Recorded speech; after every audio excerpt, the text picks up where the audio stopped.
Hello friends, so fresh breakout has happened once again in the long-term price chart of Tesla, and hopefully this is the final breakout, because last time it broken out, then it fallen down. But if this time this is the breakout which has already happened, then a major uptrend or long-term uptrend has resumed once again. So sustainability at or above the two most important levels, which were your resistance now working as your support, are mandatory. So 430 is now going to be your support and 376 will be your stop loss. So you make sure that the stock is trading at or above both these levels moving forward. Okay, so sustainability above 430, 431 is mandatory.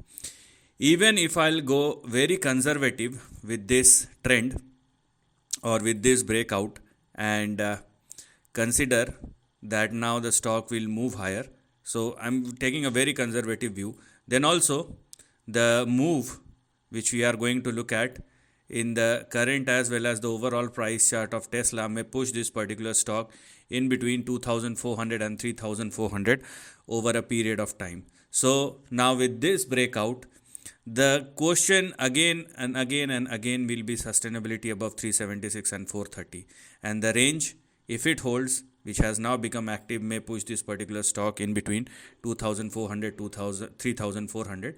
It may take couple of months, couple of years, depending upon the price behavior, but this is a major development, and if things works out, then we have a way to go over a period of time. So this is the end of the video. Thanks for watching.